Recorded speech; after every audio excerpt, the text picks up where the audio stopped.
지금 시장하고 작년 시장하고 최근에 요 2, 3년은 과거와는 좀 달라요. 이게 하나의 추세로 움직이거든요. 이걸 누가 만들었냐 하면은 공급이 만들었어요. 서울 수도권은 공급이 시장이 작동하는 원리가 전혀 달라요. 한 해 한 해는 아무 의미 없어요. 아니 똑같이 정책했는데 거기는 왜 오르나요? 금리도 똑같잖아요. 이유는 단 한 가지거든요. 집을 살 수밖에 없는 환경에 놓여 있는 거예요. 24년 올해 말 25년 정도 되면은 시장에 많은 변화가 있을 거라 저는 보고 있어요.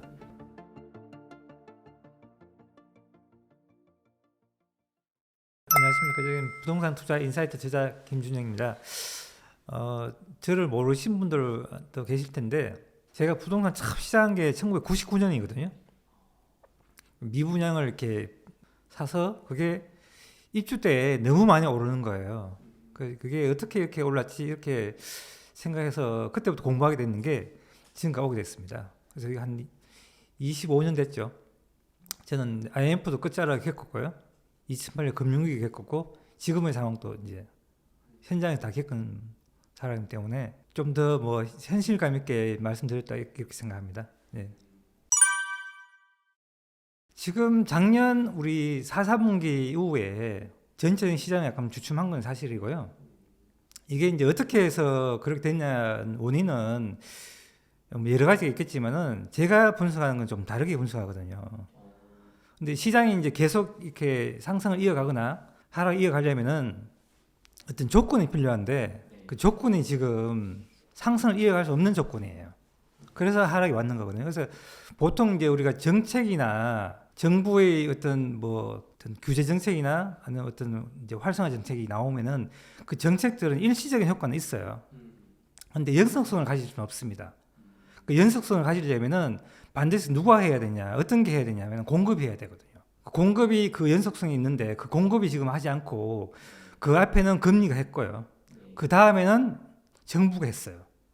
이제 공급의 시간 돌아가거든요. 그게 저는 올해 말부터는 이제 공급의 시간에 가기 때문에 정말 진짜 시장이 온다 이렇게 보고 있습니다. 그래서 지금 시장하고 작년 시장하고 최근에 요 2, 3년은 과거와는 좀 달라요.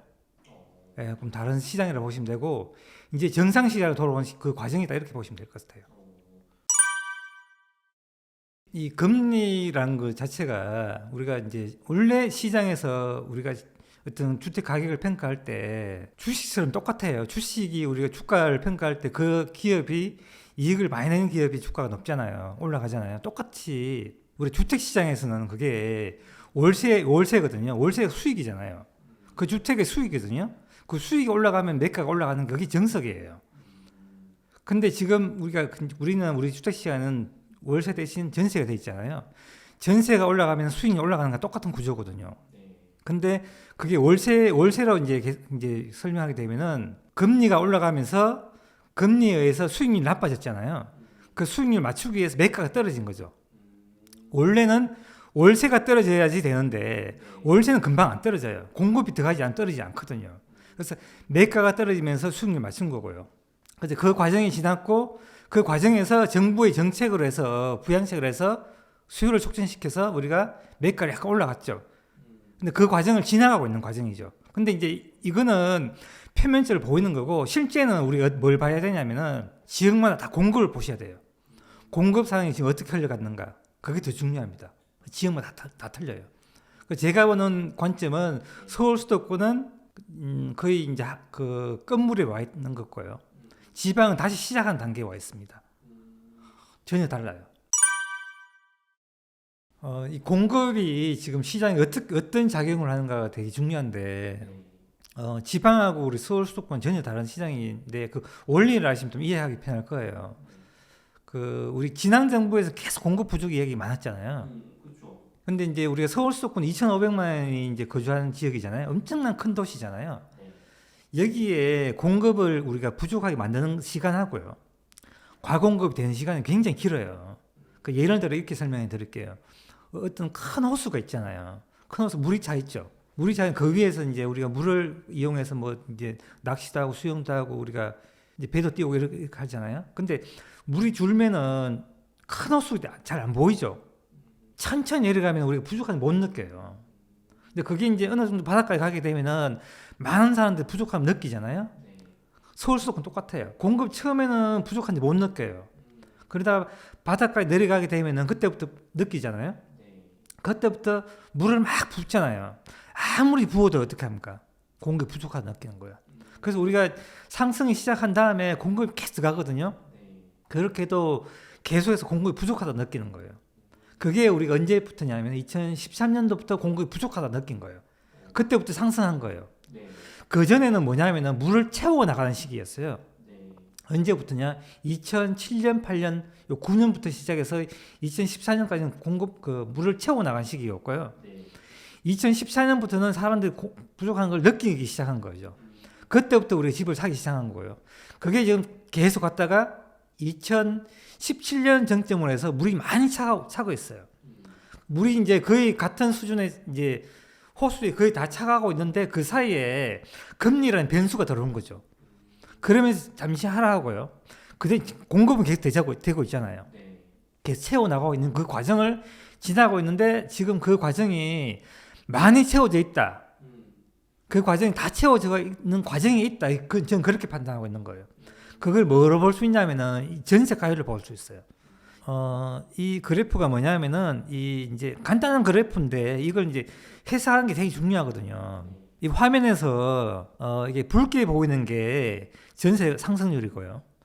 이렇게 파랗게 보이는 게 매매가 상승률입니다. 그리고 이렇게 회색으로 보이는 게 전세 가율이에요. 전세 가율은 매매가 대비 전세 가격이잖아요. 전세 가율이. 이게 어떻게 만들어지냐면은 단순하게 매매가 대비 전세 가율 이렇게 단순하게 생각할 수 있지만은 이 속에는 정말 깊은 뜻이 들어가 있거든요. 많은 뜻이 들어가 있어요. 근데 여기 보시면은 7년, 8년부터 시작해서요.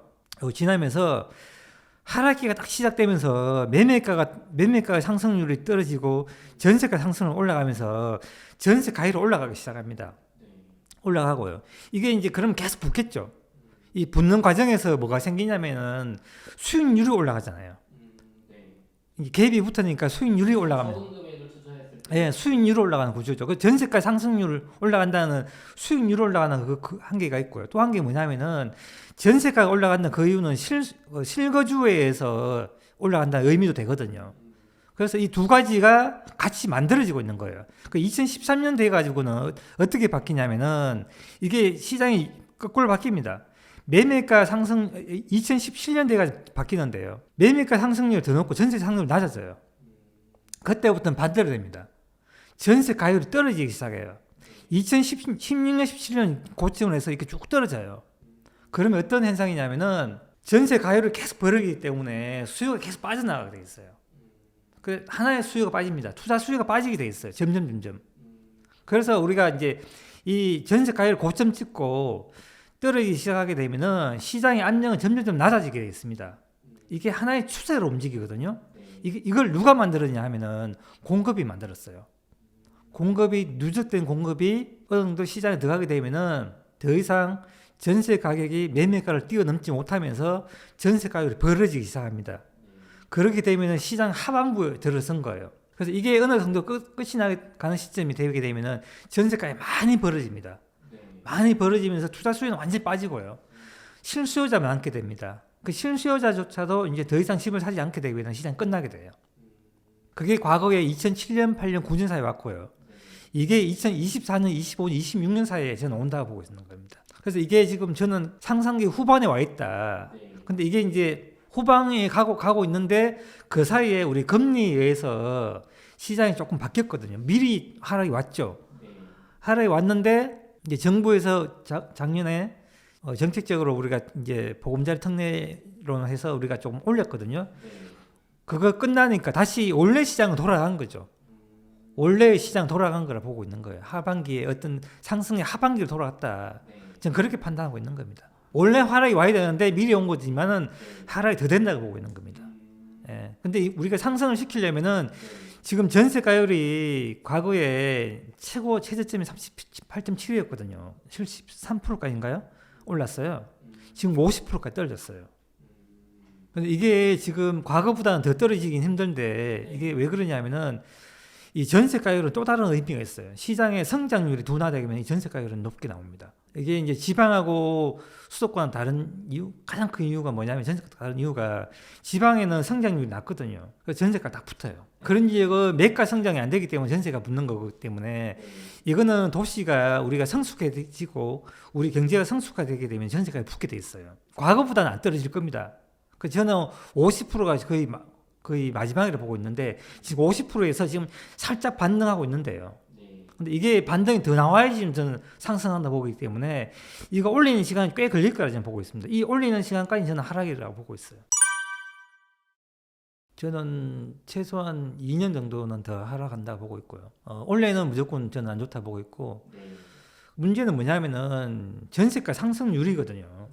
최근에 전세가가 이제 많이 상승한 다음에는 하락이 더 빨라질 수는 있어요. 근데 저는 이게 올리는 시간이 우리가 이제 이렇게 과거의 시간을 보게 되면 올리는 시간이 굉장히 오래 걸리거든요. 그래서 이게 시간이 금방 올릴 수 있는 그런 게 우리가 워낙 큰 시장이기 때문에 꽤 시간이 걸리지 않거나 그래 보고요. 그래서 하락 시간도 조금 있다. 최소한 1, 2년 정도는 있지 않을까 그렇게 보고 있는 겁니다. 예.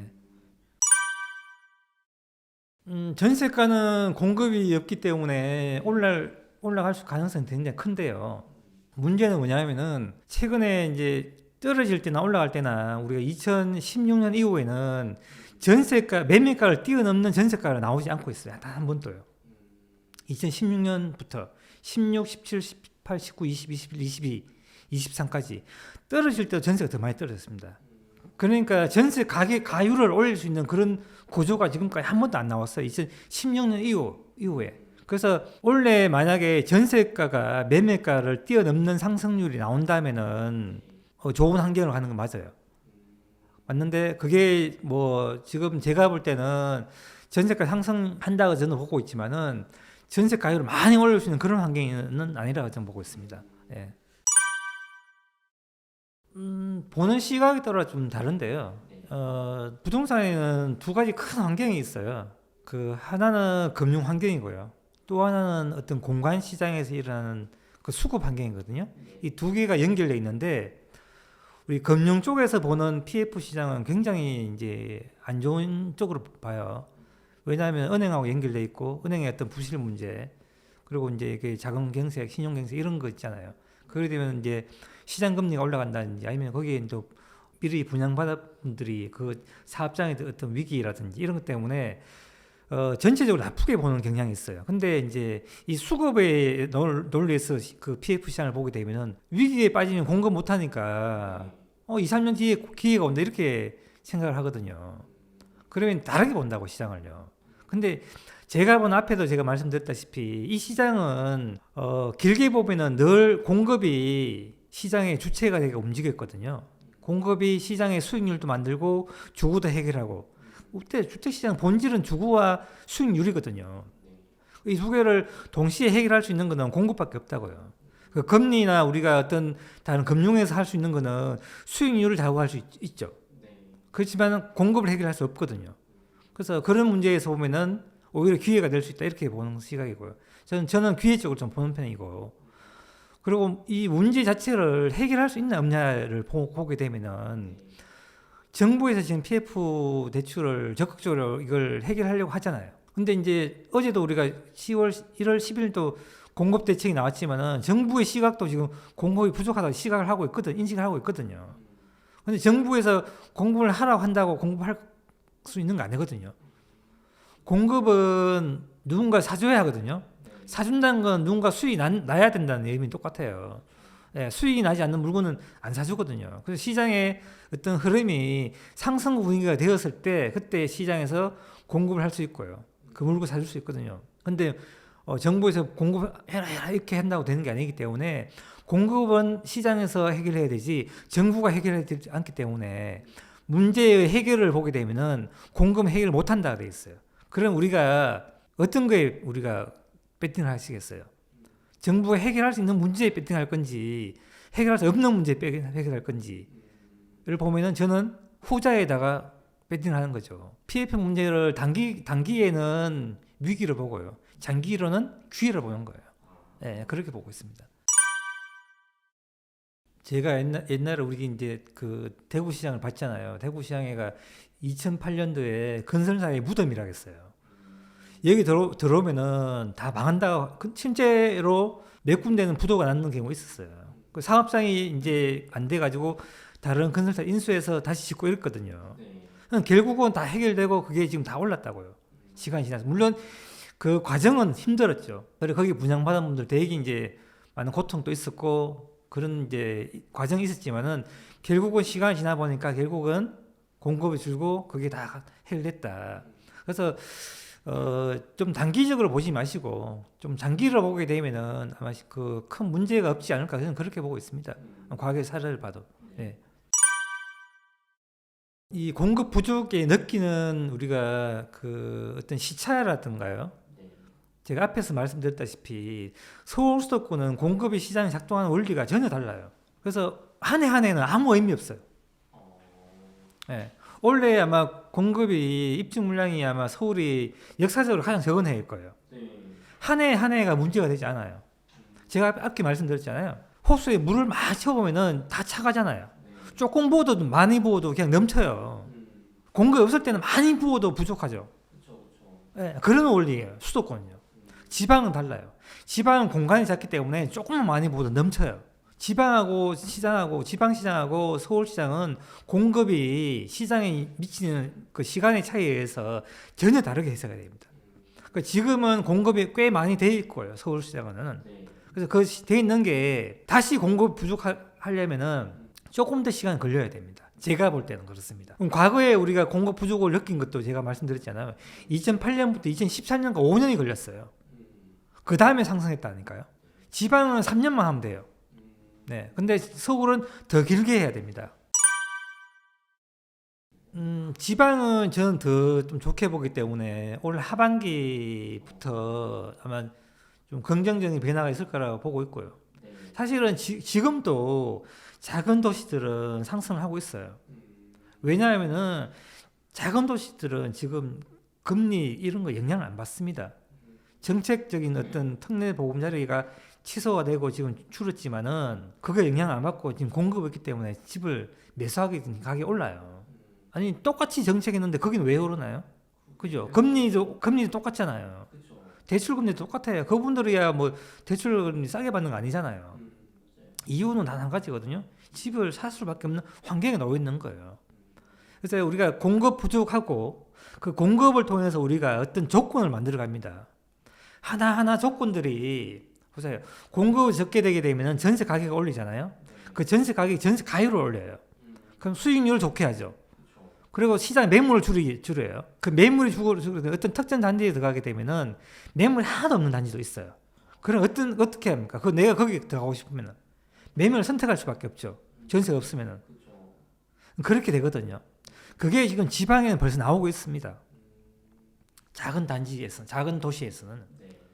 그런 하나하나 어떤 조건들을 만들어간 시간이 서울은 길게 걸리고요. 지방은 짧게 걸려요. 그건 도시 규모에서 그렇습니다. 제가 이제 예를 들어서 이게 이제 여기가 도시가 김천이라는 도시인데 우리 관심 없잖아요.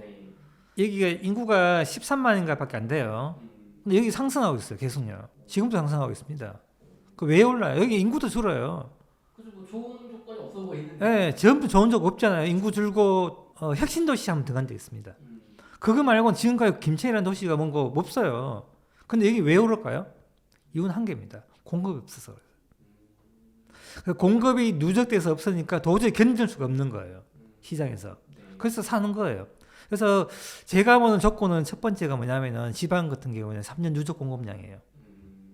그래서 여기는 지금 3년 누적 공급량이 1198세대밖에 없어요. 여기 수요는 제가 볼 때 한 700세대 되거든요. 1년에. 3년 하게 되면은 2100세대 되잖아요. 근데 반밖에 안 되거든요, 지금요. 그러니까 여기에 지금 반밖에 공급 안 됐으니까 나머지 반 있는 분들은 신규 분양 못 받는 분들 뭐 하죠? 재고주택을 선택해야 되잖아요. 그럼 재고주택이 오를 수밖에 없죠. 네, 그런 원리죠. 여기에 전세가율 한번 보세요. 전세가율이 74.5%입니다. 전세가율이. 엄청 높죠. 이 전세가율이 높다는 의미는 뭐냐면은 누적해서 공급 없다는 의미, 앞에 말씀드렸던 없다는 의미가 되고요. 시장에 매물이 없다는 얘기가 돼요. 특정 단지는 매물이 없거든요. 그러면 그 단지에 내가 꼭 직장 때문에 살아야 되는 뭐 어떡할까요? 대출 내서 억지로 내서 삽니다. 그런 다음에 오르는 거예요. 그리고 전월세 전환율이라는 게 있습니다. 그 6%예요. 이게 월세 수익률과 같은 거잖아요. 네. 전세를 월세로 바꾸는 수익률이잖아요. 네. 6%예요. 지금 금리보다 더 대출 금리 우리가 전세 자금 대출 금리보다 훨씬 높죠. 네. 그러니까 전세를 선택하든지 매매를 선택해야 하는데 매매 전세가 없잖아요. 그렇죠. 전세하면 대출을 해서 전세를 가려는 거 전세가 없는 거예요. 그 매매로 돌아서는 거예요. 결국은 전세입니다. 문제거든요. 그 전세 문제가 임대 문제고 임대 문제가 수익률 문제고 전세가 다 해결되는 거예요. 이 시장 자체가요. 네. 전세를 해석하게 되면은 모든 시장이 다 해석하게 되어 있습니다. 그리고 이 전세 매물 수가 급격히 줄어져 있습니다. 전세 매물이 없어요, 많이. 네. 그러니까 전세가 없으니까 매매를 선택하는 거잖아요. 네. 이게 뭐로 나냐면 통계로는 전세 수급으로 나와요. 이 개별 통계는 안 나옵니다. 김천은 작은 도시라 가지고. 예. 그래서 이런 조건들이 다 맞으면은 뭡니까? 하나의 상승 환경이 돼요. 네. 상승 환경이 되면서 이 매매를 선택하면 상승 가는 거예요. 이런 환경은 어떻게 합니까? 길게 가요. 상승이. 이게 해소될 때까지. 공급에 의해서 해소될 때까지. 상승 길게 갑니다. 서울 수도권은 일단은 공급량을 좀 보셔야 되고 공급량이 지금 제가 파악한 바로는 올해는 적은 편 아닙니다. 전국적으로 올해는 적은 편 아니고요. 평년 수준에서 한 85% 수준이거든요. 수도권도 별로 적은 편 아니고요. 내년 되면은 한 30% 정도 적습니다. 그 2026년은 아직 또 이제 입주 물량이 완성이 안 되기 때문에 올해 분양하는 것들이 26년에 하반기에 입주하거든요. 그래서 이 입주 물량을 더 지켜봐야 돼요. 왜냐하면 누적 물량이기 때문에 그렇습니다. 근데 이제 지방 같은 경우에는 지금 3년 누적 물량이 어느 정도 보이기 때문에 24년 올해 말 25년 정도 되면은 시장에 많은 변화가 있을 거라 저는 보고 있어요. 특히 전세부터 시작했어요. 저는 차별화가 된다고 보고 있고요. 그리고 이제 그 30% 떨어지고 이런 지역들은 있잖아요. 분양가가 낮게 나오는 것들은 그런 지역들은 저는 올라갈 수 있는 가망성도 있다고 보고 있어요. 제가 이제 어떤 걸 선택하냐고 해야 되냐고 꼭 물으면은 저는 30% 정도 떨어진 건 지금도 하라고 말씀드리고 싶어요. 그리고 최근 분양가 중에서도 되게 낮게 분양한 것들이 있습니다. 그런 것들은 시장은 시황과 관계없이 좀 해야 돼요. 특히 서울 수도권은요. 30% 싸게 이렇게 30% 정도 떨어질 수는 없어요. 제가 볼 때는요. 그런 것들은 떨어져서 나왔기 때문에 그냥 하셔도 된다. 그래서 전 그렇게 좀 판단하고 있습니다.